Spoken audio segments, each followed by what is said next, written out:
Dot net है ना, ठीक है। डॉट नेट ऐसे लिखा जाता है शॉर्ट में, डॉट नेट, ठीक है ना। ये जो डॉट है ना, इसका मतलब होता है मल्टीपल, ठीक है। क्या मतलब होता है? मल्टीपल।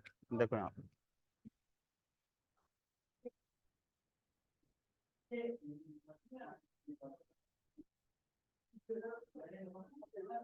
डॉट नेट, ठीक है। ये जो डॉट है ना, इसका मतलब होता है मल्टीपल। डॉट का क्या मतलब होता है? मल्टीपल। एन का क्या मतलब होता है? नेटवर्क।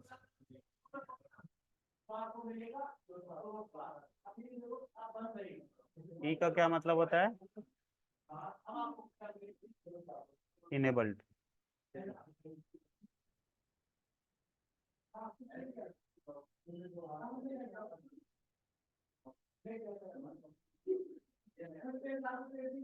और टी का क्या मतलब होता है?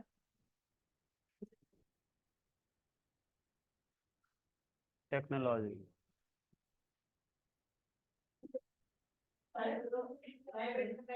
ठीक है ना। मल्टीपल, नेटवर्क, इनेबल, टेक्नोलॉजी, ठीक है। मल्टीपल का क्या मतलब है यहाँ पे, ठीक है।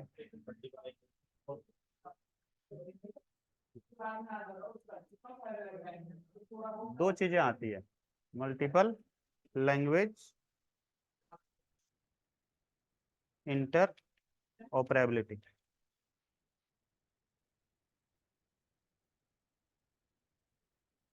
ठीक है। और मल्टीपल क्लास लाइब्रेरीज,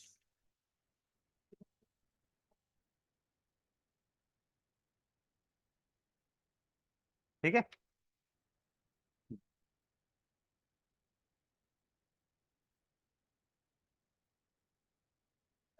200 से ज्यादा लैंग्वेजेस पे यहाँ पे यूज वर्क हो जाता है, ठीक है।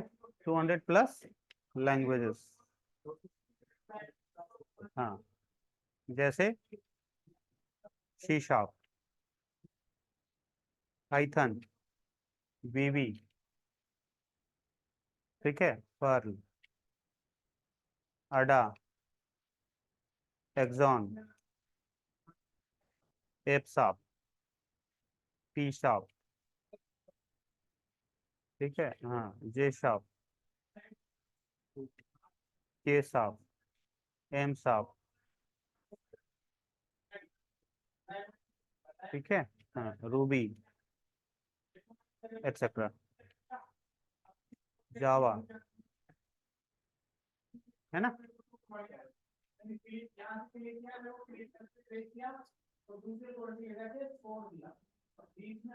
आ गया, एक्सेट्रा। ऐसे 200 से ज्यादा लैंग्वेज पे यहाँ पे हो जाता है काम। क्लास लाइब्रेरी, ठीक है। 2400 से भी ज्यादा इसमें क्लासेस भरे पड़े हैं, ठीक है। ये है पूरा डॉट नेट, ठीक है। एक्चुअली डॉट नेट क्या है? डॉट नेट एक फ्रेमवर्क है, कोई प्रोग्रामिंग लैंग्वेज नहीं है ये। इसमें मल्टीपल प्रोग्रामिंग लैंग्वेज को यूज करके प्रोग्राम करे जाते हैं, है ना, डेवलपमेंट कराया जाता है। ये एक फ्रेमवर्क है, ठीक है ना। सॉफ्टवेयर फ्रेमवर्क भी बोल सकते हो, ठीक है। फ्रेमवर्क हार्डवेयर का भी बना हुआ होता है, जैसे ईंट वगैरह बनता है ना, तो उसमें मिट्टी डालते हैं। ईंट का जो आता है फ्रेमवर्क बना हुआ, मिट्टी डालते हैं, उड़ेल देते हैं तो ईंट बन जाता है, उसको वो हार्डवेयर फ्रेमवर्क हो गया, ठीक है। ये क्या है? सॉफ्टवेयर फ्रेमवर्क है ना। सॉफ्टवेयर फ्रेमवर्क क्या होता है? सॉफ्टवेयर फ्रेमवर्क एक लॉजिकल स्ट्रक्चर होता है। क्या होता है? एक लॉजिकल स्ट्रक्चर होता है। ठीक है, लॉजिकल मतलब नॉन टेंजिबल, है ना, जिसको अंडरस्टैंड कर सकते हैं। ठीक है, विजुलाइज कर सकते हैं सिर्फ। ठीक है, विजिबल नहीं हो सकता, विजुलाइज हो सकता है ना, समझ सकते हैं। Logical structure for red. Red का मतलब रैपिड एप्लीकेशन डेवलपमेंट, मतलब फटाफट, हैंड टू हैंड।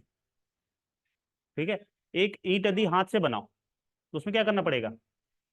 सिर्फ हाथ से बनाना है तो अलग अलग शेप के, और शेप जो है सही नहीं बनेगा।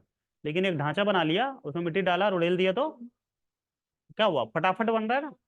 तो वही चीज है, तो फ्रेमवर्क यही करेगा क्या, कि स्पेसिफिक टाइप का अपने को बनाना है। तो चलो देखो, है ना, ये क्या है? सॉफ्टवेयर फ्रेमवर्क है ना। तो सॉफ्टवेयर फ्रेमवर्क क्या होता है? एक लॉजिकल स्ट्रक्चर होता है। क्या होता है? लॉजिकल स्ट्रक्चर, है ना, जिससे हम हैंड फटाफट, हैंड टू हैंड, ठीक है, मतलब स्पीड, समझे, कम कोड लिख करके जल्दी काम कर सकते हैं। ठीक है ना।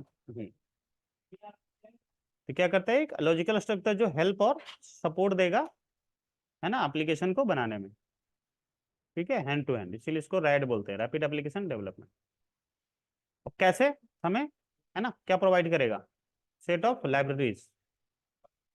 ठीक है ना, क्लासेस, है ना, और फंक्शनैलिटी। ठीक है,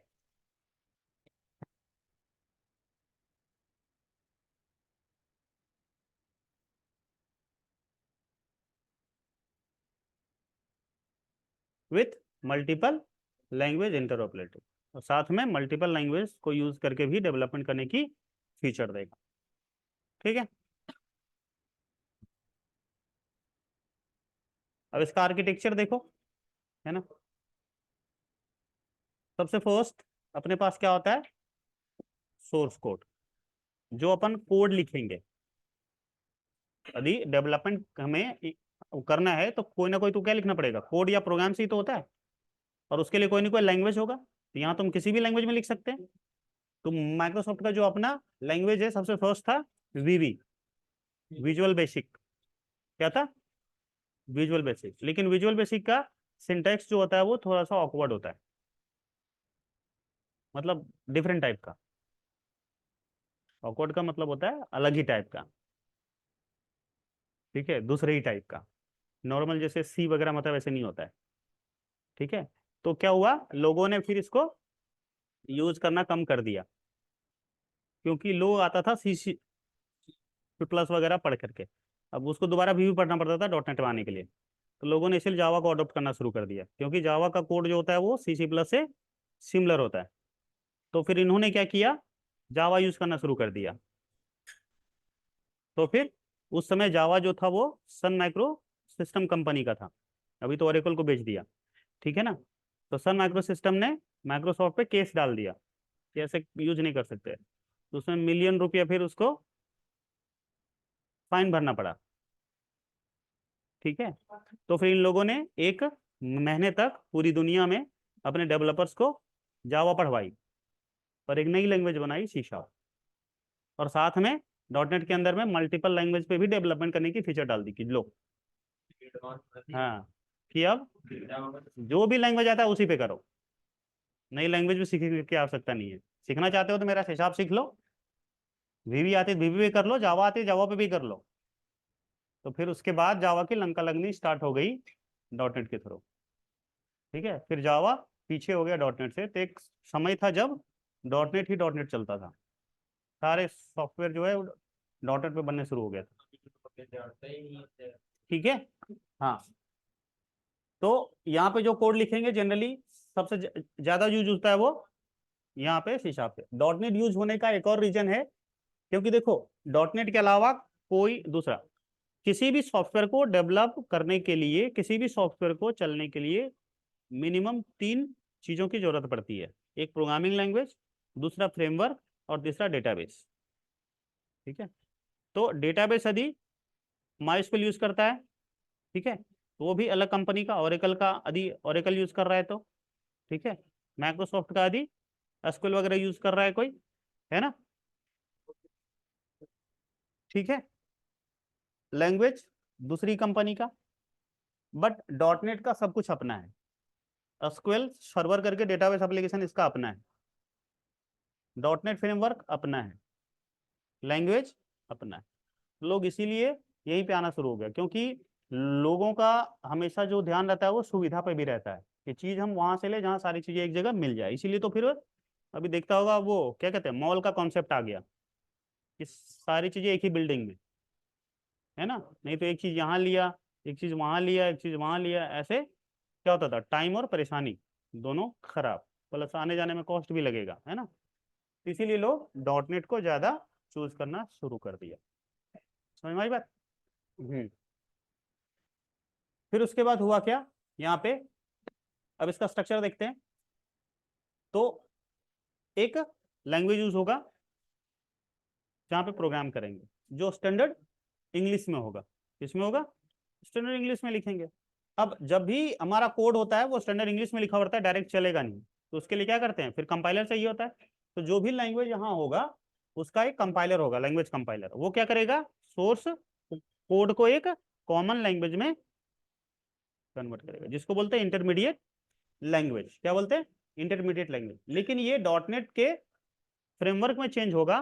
तो डॉट नेट जो माइक्रोसॉफ्ट का है, इसीलिए इसका पूरा नाम दिया गया MSIL, माइक्रोसॉफ्ट इंटरमीडिएट लैंग्वेज। समझ में। बट यहाँ पे जो कोड का बिहेवियर होगा वो दो टाइप का हो सकता है, ठीक है। यदि इसमें मेन मेथड हुआ, यानी प्रोग्राम एग्जीक्यूट होने का फीचर रहा, तो EXE बनेगा, .exe एग्जीक्यूटेबल फाइल। यदि मेन मेथड नहीं है इसमें, यानी सिर्फ और सिर्फ इसमें क्लास है, तो बनेगी लाइब्रेरी फाइल, जिसका एक्सटेंशन बनाया गया लोगों ने .dll, dynamic link library. Dynamic का मतलब run time during program execution, ठीक है। लिंक होकर के ये फाइल चलेगी as a library, as a library. समझ में आ गया। साथ ही साथ इस प्रोग्राम की पूरी इंफॉर्मेशन को मेंटेन करके रखने के लिए दो फाइल अपने आप और क्रिएट हो जाती है, ठीक है। वो होती है एक मैनिफेस्ट फाइल और दूसरा मेटा डेटा फाइल। मैनिफेस्ट का मतलब होता है मैन्युफैक्चरिंग से रिलेटेड, बनावट से रिलेटेड, स्ट्रक्चर से रिलेटेड, कॉन्फ़िगरेशन से रिलेटेड, ठीक है, जो इंफॉर्मेशन रहेगा, ठीक है ना। जैसे कौन सा वर्जन यूज कर रहे हो, कौन सा लैंग्वेज यूज कर रहे हो, ये सब मैनिफेस्ट फाइल में स्टोर रहेगा। दूसरा मेटा डेटा का मतलब होता है डेटा अबाउट डेटा। डेटा का मतलब प्रोग्राम के बारे में, कौन कौन से क्लासेज हैं, कौन कौन सी फंक्शनलिटी है। यहाँ तक क्लियर है, ठीक है। अब ये कोड MSIL इंटरमीडिएट लैंग्वेज बन गया। जैसे जावा में यहाँ बनता है बाइट कोड, यहाँ बनता है MSIL।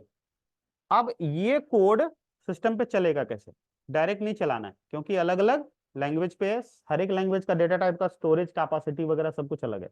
अब उसे जिस टारगेट मशीन पे चलाना है उसके इक्विवेलेंट बनाना पड़ेगा, और उसके बिफोर अलग अलग लैंग्वेज में है तो उसे एक कॉमन लैंग्वेज में या कॉमन डेटा टाइप में लेके आना पड़ेगा, जो माइक्रोसॉफ्ट का अपना कॉन्फ़िगरेशन है।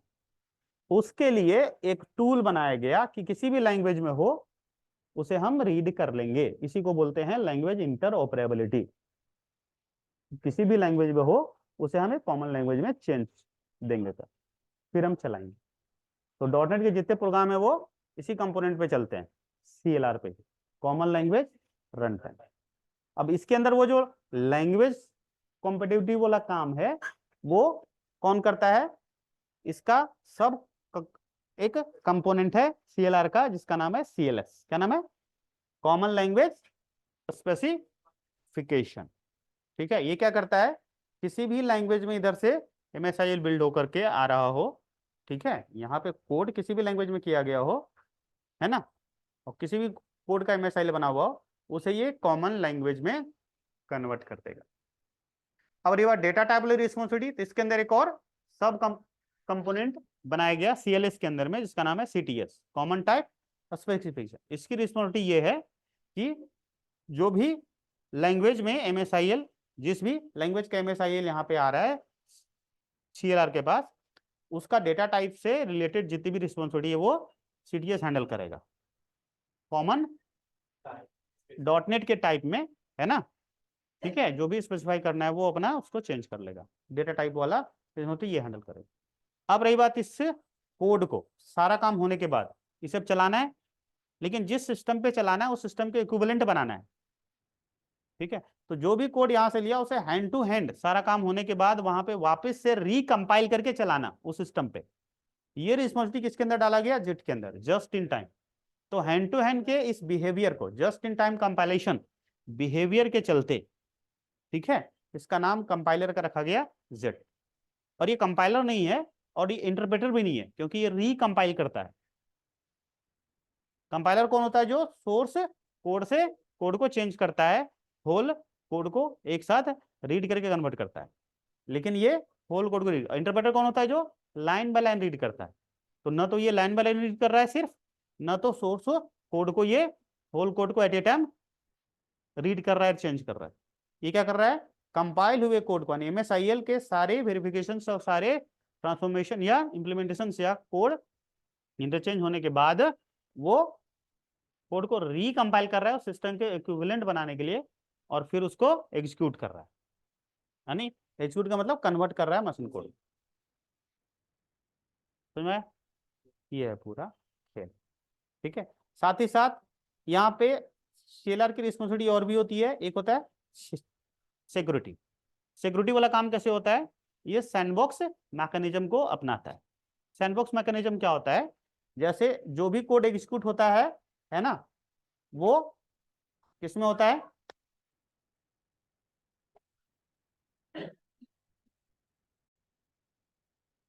सैंडबॉक्स मैकेनिज्म देखो क्या होता है। जो भी कोड एग्जीक्यूट होता है ना, वो मेमोरी में होता है। मेमोरी जो है वो ब्लॉक्स में डिवाइड होता है। किसमें होता है, ब्लॉक्स में डिवाइड। ठीक है, तो मान लिया CLR हमारा यहाँ पे, ठीक है।